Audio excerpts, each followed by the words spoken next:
Question number 6. An aeroplane of an airline can carry a maximum of 200 passengers. A profit of ₹400 is made on each first class ticket and a profit of ₹300 is made on each economy class ticket. The airline reserve at least 20 seats for first class. However, at least 4 times as many passengers prefer to travel by economy class ticket than by first class. Determine how many of the each type of the tickets must be sold in order to maximize the profit for the airline. What is the maximum profit? Question हमारा ये है। मैंने मान लिया, ध्यान दीजिएगा, पहले question ये था हमारा, एक एरोप्लेन है जो मैक्सिमम 200 यात्रियों को यात्रा पर ले जाता है। Maximum 200 sorry. क्वेश्चन ये कहा कि जो फर्स्ट क्लास टिकट है उस पर उसे एयरलाइन वाले को 400 रुपीज का प्रॉफिट होता है, इकोनॉमी क्लास टिकट पर 300 रुपए का प्रॉफिट होता है। क्वेश्चन ये कहा कि फर्स्ट क्लास की 20 टिकट रिजर्व में है। इसका मतलब 20 जब यात्री टिकट लेते हैं फर्स्ट क्लास के तभी वो चलता है, वरना चलने के लिए रिजर्व है, इतने तो उसे लेने ही पड़ेंगे उन पैसेंजर्स को जो वहां पे यात्रा करना चाहते हैं। क्वेश्चन ने ये कहा है कि वो कितने तो फर्स्ट क्लास की टिकट सोल्ड करे और कितने इकोनॉमी क्लास की टिकट सोल्ड करे ताकि उसे मैक्सिमम प्रॉफिट हो।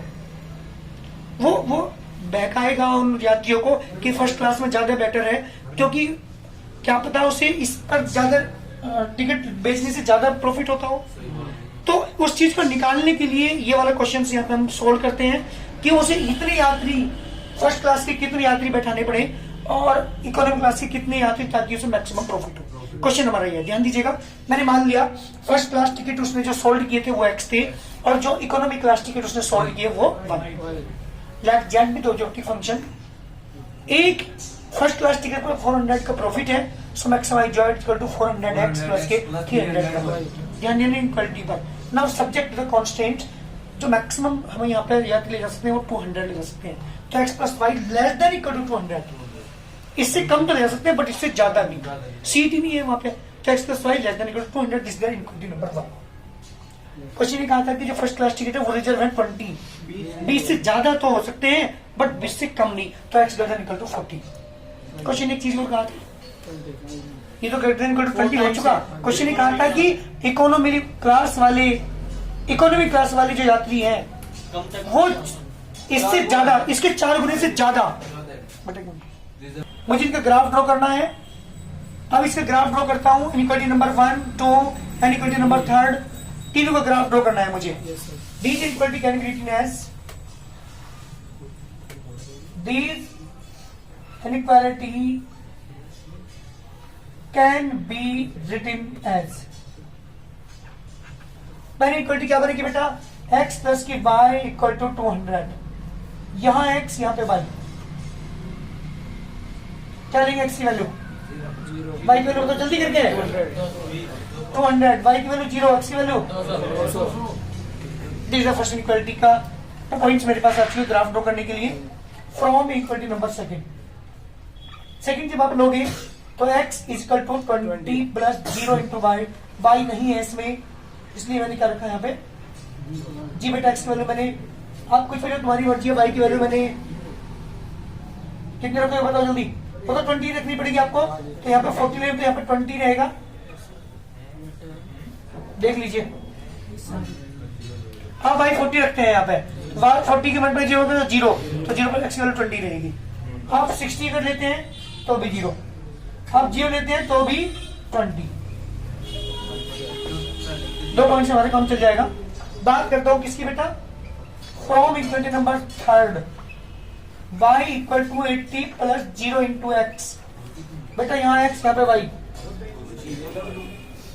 एक तरफ x लिया मैंने, एक तरफ y जब लेंगे जी बेटा इसके पॉइंट्स हम निकालेंगे। यहाँ पे मैंने x की वैल्यू 0 ली तो ये वैल्यू 80 रहेगी। मैंने क्या लिया बेटा 80 लिया, अगर x की वैल्यू को 80 ले लो तो भी इसकी वैल्यू 80 ही रहेगी। ग्राफ ड्रॉ करता हूं तीनों इक्वलिटीज के अकॉर्डिंग। जी बेटा इसका ग्राफ ध्यान दीजिएगा, यहाँ होगा पहला पॉइंट 40 ले लेता हूं क्योंकि यहाँ पे 40 का मल्टीपल है, 20 का मल्टीपल है, सॉरी 20 से ज्यादा लेता हूं एक बार। बेटा क्वेश्चन हमारा ये था, यहां तक की इनइक्वालिटी हमारे पास आ गई थी, फोर्थ इनइक्वालिटी थी। इनइक्वालिटी नंबर के अंदर मैंने पॉइंट्स निकाले, इनइक्वालिटी नंबर 2 लेके चला, वहां से मैंने पॉइंट निकाले। इनइक्वालिटी नंबर 4 ले ली मैंने यहाँ पे, उससे मैंने पॉइंट्स निकाले। इनइक्वालिटी नंबर 3 लेके चला, वहां से पॉइंट निकाले। चारों पॉइंट्स, चारों जो हमारे पास इनइक्वालिटीज हैं उनको मैंने ग्राफ के अंदर ड्रॉ किया। ये जो ग्राफ था ये फर्स्ट इनइक्वालिटी का था, ये सेकंड इनइक्वालिटी, ये थर्ड इनइक्वालिटी, ये सॉरी फोर्थ थी, और ये थी हमारी थर्ड इनइक्वालिटी। इन चारों इनइक्वालिटी को ड्रॉ करने के बाद जब मैंने 0,0 को पुट किया पहली इनइक्वालिटी के अंदर तो ट्रू आया। इसका मतलब पहली की इनइक्वालिटी के नीचे वाला पोर्शन। 0,0 पुट किया इनइक्वालिटी नंबर सेकंड में तो भी फॉल्स आया। इसका मतलब सेकंड इनइक्वालिटी के फॉल्स आया तो राइट साइड वाला। इसके बाद again put x = 0 y = 0 inequality number 4 तो भी फॉल्स आया। इसका मतलब जो मेरी इनइक्वालिटी थी थर्ड वाली, इसके भी ऊपर वाला पोर्शन, ओरिजिन वाला नहीं, अपर साइड वाला। इसके बाद मैंने पुट किया यहाँ पे x = 40 एंड y = 0 पुट किया इनइक्वालिटी नंबर थर्ड में। क्यों? क्योंकि थर्ड इनइक्वालिटी ओरिजिन से पास होकर जा रही थी। 0,0 पुट नहीं कर सकता, सेटिस्फाई नहीं करने की, वो सेटिस्फाई करेगी 0,0 तो इसलिए उससे हमें पता नहीं चल पाएगा। तो उसके लिए जो भी इनइक्वालिटी ओरिजिन से पास होकर जाती है उस इनइक्वालिटी के नीचे वाला पॉइंट या ऊपर वाला कोई भी एक पॉइंट पुट कर लो। मैंने क्या पुट किया, x की वैल्यू 40 और y की वैल्यू 0 पुट की। तो पुट करने के बाद देखो फॉल्स है, इस वाली जो इनइक्वालिटी है मेरे पास उसके ऊपर वाला पोर्शन, क्योंकि नीचे वाला पॉइंट सेटिस्फाई नहीं कर रहा, ऊपर वाला करेगा तो ऊपर वाला रीजन। तो मैंने देखा जो पोर्शन आया मेरे पास वो ये आया ABC, that is the feasible region. देखा मैंने from graph ABC is a feasible region. So coordinate of the feasible points, A के कोऑर्डिनेट बेटा 20,180, B के 20,80 एंड C के 40,160। तीनों पॉइंट्स को मैंने पुट किया। आप देख रहे होंगे जेड की वैल्यू मैक्सिमाइज कहाँ आ रही है, इस वाले केस पे। इसका मतलब ये हुआ वो एरोप्लेन अगर फर्स्ट क्लास के 40 टिकट से होल्ड करे और इकोनॉमी क्लास के 160 टिकट होल्ड करे तब जाके उसे मैक्सिमम प्रॉफिट होगा। अगर वैसे नहीं करता, इसके अलावा कोई भी टिकट वो बेचता है तो उसे मैक्सिमम प्रॉफिट नहीं होगा। अगर उसे मैक्सिमम प्रॉफिट गेन करना है तो फर्स्ट क्लास के उसे 40 टिकट बेचने पड़ेंगे और इकोनॉमी क्लास के 160 टिकट उसे सोल्ड करना पड़ेंगे। ध्यान दीजिएगा मेन चीज, नंबर 1 इनइक्वालिटी, नंबर 2 उनके पॉइंट्स ड्रॉ करने के बाद जो हम ग्राफ बनाएंगे उसमें ड्रॉ करना होता है हमें फिजिबल रीजन। फिजिबल रीजन तभी पता चलेगा जब आप 0,0 पुट करने के बाद ट्रू और फॉल्स को देख करके हमारा रीजन कौन सा है, वो रीजन जो कॉमन बैठेगा सभी में वो हमारा होगा फिजिबल रीजन।